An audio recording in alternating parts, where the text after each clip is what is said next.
Morning, everybody. My name is Barry Schwartz, and this is the Search Buzz video recap. Today is Friday, July 19th, and this is the search news we covered over at the Search Engine Roundtable at seroundtable.com. First, we got the Google Quora update. It's coming soon, according to Google, in weeks. Google's search ranking volatility started yesterday or so. It's still heating up. Google Search Notes went away, and a lot more, so definitely stay tuned. And I'd like to thank our sponsor, Wix. Wix Studio lets digital marketing agencies get all the benefits Wix has to offer, from the best-in-class SEO capabilities to 99% uptime, with the added value of an extensive client and team management system baked right into the platform. So definitely check them out. Thank you, Wix.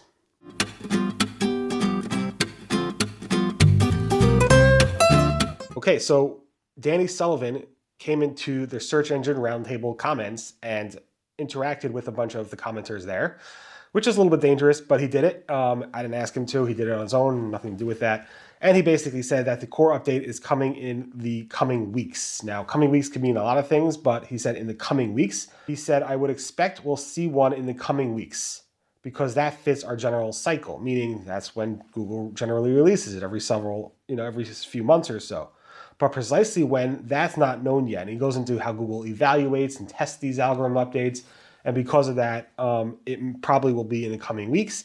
Again, coming weeks could be tomorrow. It could be in a few months from now. We just don't know. But he said that. So keep that in mind. And of course, buckle up because it is coming. Talking about buckling up, in the past couple of days or so, we've been noticing a pretty significant Google ranking volatility during the week. We used to have them only on the weekends for the past, 2 months or so. But in this last weekend, we didn't have an update or unconfirmed update. And this week, again, we had another midweek update. So again, it started around July 17th, July 18th, and we're actually noticing, I'm going to update the story today, probably later today, to show that there's volatility again throughout today, even more than probably yesterday. So we'll see on that.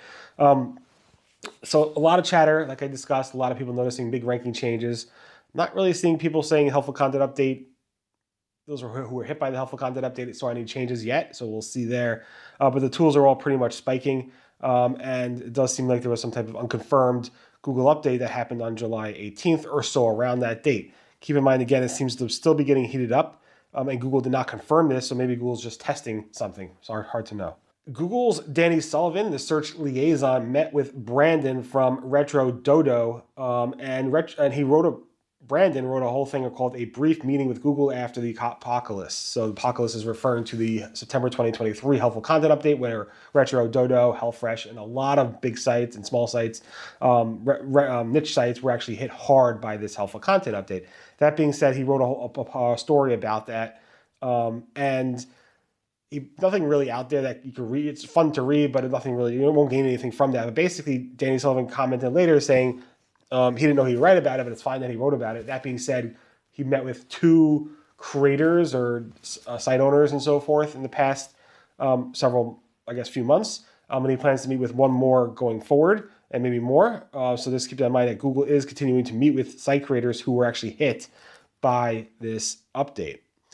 Which again, you could take for what it means. A lot of people are saying a lot of different things, but just keep that in mind. Google also said that they are getting rid of Google Search Notes or Google Discover Notes and Google Notes in general, where you can actually add notes to the Google search results and to the Discover results. This launched about 8 months ago, a little over 8 months ago, and Google's as a labs experiment. It wasn't in the official results. People were like, what the heck is this?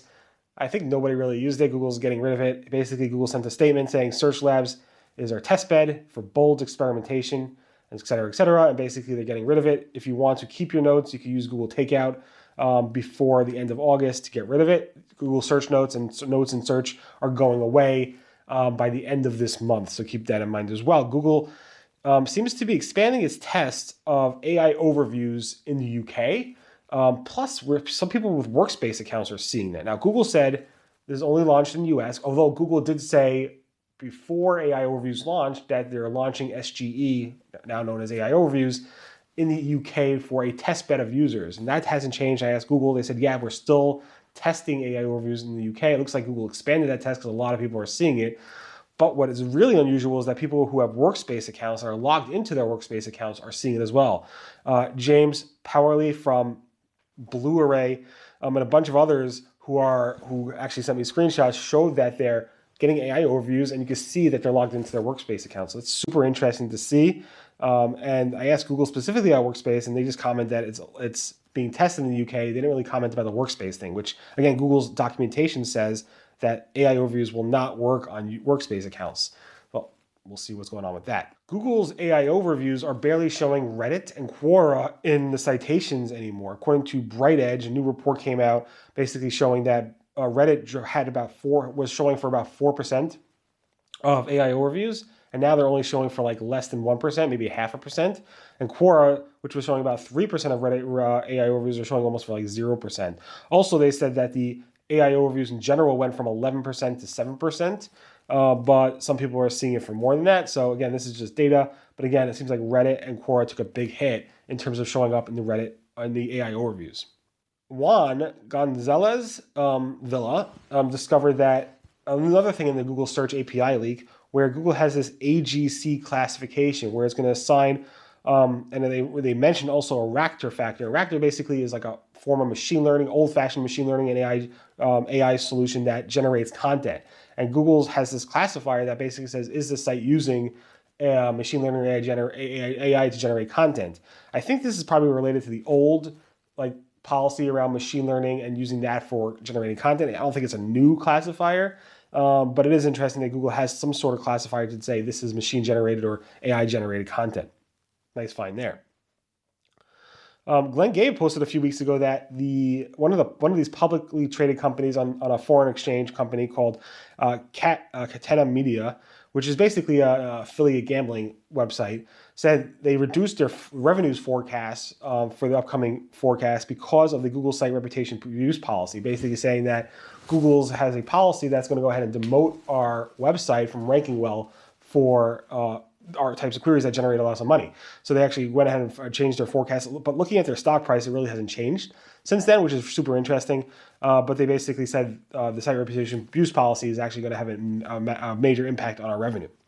John Mueller was asked two questions around disavowing. It says, and the question was, if you have a client with a wild number of domains in their disavow file, I think tens of thousands, how worried should I be that one, this out of control list is impacting them negatively, and two, removing the list will have somehow destroy their website? And John Mueller said 0. Do not worry at all about that.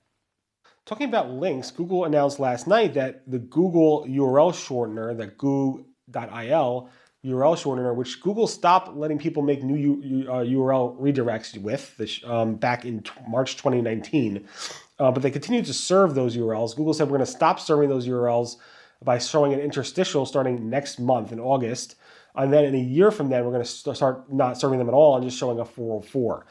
According to Glenn Gabe, looked at Majestic's tool, and they said there was like 3 billion URLs that are active and like 36 billion or something like that URLs historically on the web that use that URL. So all those links and redirects can go away. I wonder what type of impact that might have for Google search, but billions of URLs or redirects may have some type of impact, so keep that in mind. Google is testing AI organized local search results. We saw this before with shopping and other types of search results where Google is testing AI organized search results. This is something that Google said they're going to be testing. And now it looks like they're testing it for the local search results. Here's a video of an action from Mike Blumenthal. Nice find there. Google may be rolling out 3D and augmented reality AR search results or images in the search results more widely to more publishers. It used to be just like a beta, you have to like a pilot that you have to be allowed into by Google. And according to Glenn Gabe, some of his clients who have the markup on their page but were not in this experiment and were not asked to be signed up to the experiment are now seeing it in the actual core search results. So it looks like if you do have the markup, more and more publishers are showing up for it. And these AR 3D images have been around for a while now, but it's still only a pilot and now it seems to be available for lots of people. Google Merchant Center Next is now coming to all merchants, I think starting now and throughout this month. Google announced it on X, basically saying Merchant Center Next, which was announced at Google Marketing Live 2023, has already started out for new users and for many existing ones. Starting this July, it will finally coming to all merchants. So keep that in mind, it's rolling out to other people. And with that, Google also announced that, well, Google didn't announce this, but basically Kirk Williams and a bunch of others, including Menachem Ani and others, noticed that Google's Merchant Center supplemental feeds was not supported in Google Merchant Center Next. Now it is. It doesn't cover everything. I think automated feed solution is not there yet. Google's ad liaison promised us it would happen earlier this year actually, and it didn't happen until like this week. So hopefully other things will happen as well, because Google Merchant Center Next is coming out to everybody, and they need to make those two versions, Google Merchant Center and Google Merchant Center Next, on parity with each other. So keep that in mind. Google's knowledge panels are testing showing store ratings, not just local ratings, but store ratings. So I don't believe we saw this, but store ratings at the top of the knowledge panel on the right-hand side. This is spotted by Gagan, and you can see this for Kmart Australia. It shows a store rating there. I don't see it myself, so this might be a test in certain regions, but Google seems to be testing this going forward. Google's chat feature in the local business profiles stopped accepting new chats as of July 15th. We knew this was coming. Existing chats will last through the end of the month, and then it will completely go away and phase out completely. So Google Business Profiles chats, which we posted about several months ago as going away July 15th, has gone away for new chats, and will start going away there. You can download your history if you want it as well by clicking the download history button over there. And finally, Google Ads seems to have renamed broad match to intent match, specifically in the Japan region. This was spotted by Dario Sanwani, who pointed this. Greg Finn pointed this out to me as well, from B-Tob on X. And you can see it initially was named intent partial match, and now it's called intent match and so forth. But again, there wasn't really a good name for that. And ads liaison Junie Marvin said this is only a change in the name in that region, in the Japan region, not in any other regions going forward. Anyway, thanks so much for listening to the Search Buzz video recap. My name again is Barry Schwartz, and this is the search news we covered over the Search Engine Roundtable at SERoundtable.com over the past week. Everyone have a safe, healthy weekend, and I'll see you guys next. Goodbye.